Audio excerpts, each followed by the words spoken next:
it's Arrive from Generation of Young Believers, and welcome back. Or if you're new, I'm so happy you're here and you're joining us for Word Wednesday. Today's topic is self-control. Let's get into it.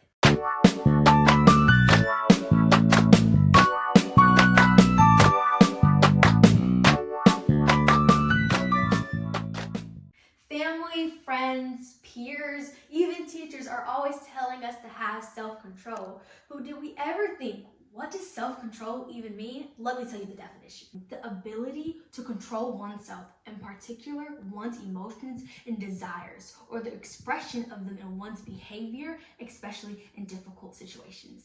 That's a long definition, so let's break that down. The ability to control oneself. For example, let's say that you're doing homework and across the room is your tablet or phone, and instead of doing homework, you really just want to go on social media, or you really just want to go watch a movie, lay down and rest, but you know it's not the right thing to do.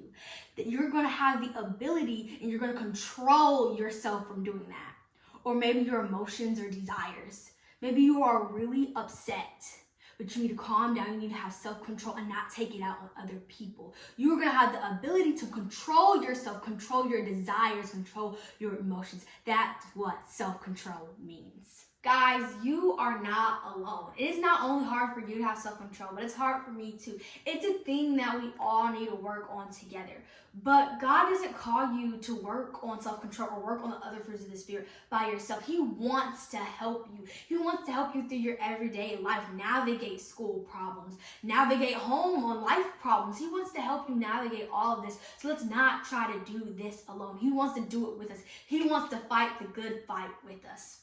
In 1 Corinthians chapter 10, verse 13 says, "No temptation has overtaken you except what is common to mankind, and God is faithful. He will not let you be tempted beyond what you can bear, but when you are tempted, He will also provide a way out so that you can endure it."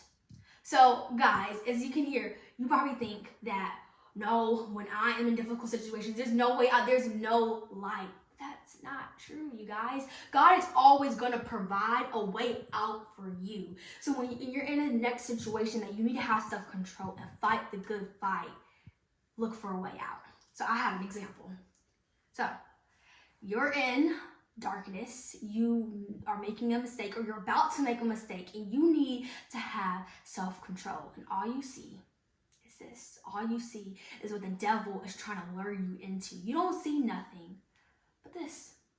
But if you look around and you try to fight with good, you try to do good versus evil, there's going to be a light somewhere that's going to try to want to help you. That's the Holy Spirit talking to you, trying to give you another way out that God promised.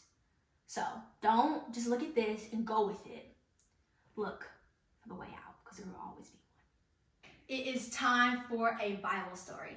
Today's Bible story is going to be in the book of 1 Samuel chapter 24. We're going to be mostly in the verses between 4 through 7.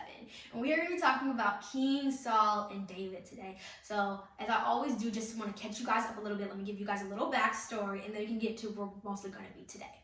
So at the time, Saul was king, and right now he was really, really mad at David, and he was just envious of them, and David ran into the wilderness.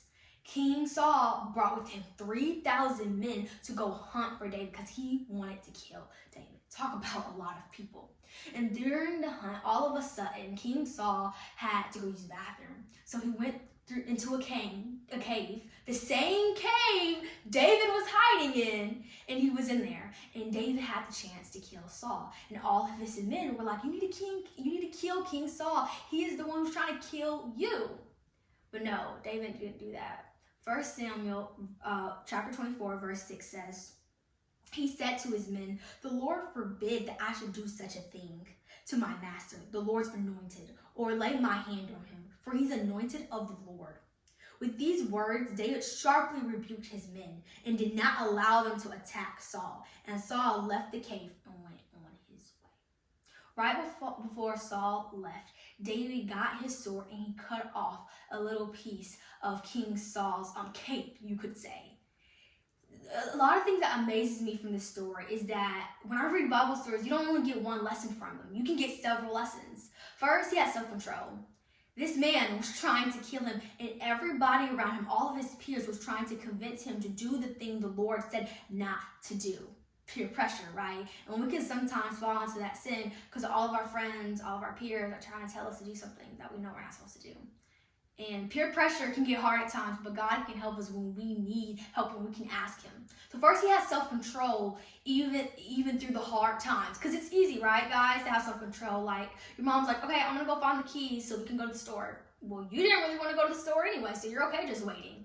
But there are harder times when, say, you really want to go to the store and get something because something new just came out and you really, really want it, but your mom going to go find the keys. And that's harder to have. Self-control from getting upset. That's harder to do. And patience in that moment too. But he had self-control, but he also obeyed the Lord. He knew of God's commandment and he obeyed. So he had self-control and obeyed. So let's be like David, guys. Let's have self-control. Even when it's hard, and especially when it gets hard, we should call on the Lord because he's there to help us and he wants to help us. Often people think that showing self-control is a sign of weakness, but it's not. You're showing others that you are strong, that you can control your emotions, you guys. Not just when you are upset and you're angry and you want to say what you want to say when you want to say it, or you want to do something when you want to do it. You are having the ability to control yourself like we talked about. We are having self-control, and we are not only showing them there are good characteristics about ourselves, we are showing them Jesus, which is most important. We are showing them Jesus. Thank you guys so much for watching. Having self-control is really hard, and it can be dangerous to others or even ourselves not having self-control. So let's be strong and have self-control together. Thank you so much for watching. Again, make sure you subscribe and like down below, and to join the GYB family, because I like having you guys join me every week. Or if you're new, I want to be excited to have you joining us on our journey as a family and on a journey with Jesus. See you guys next time. Bye.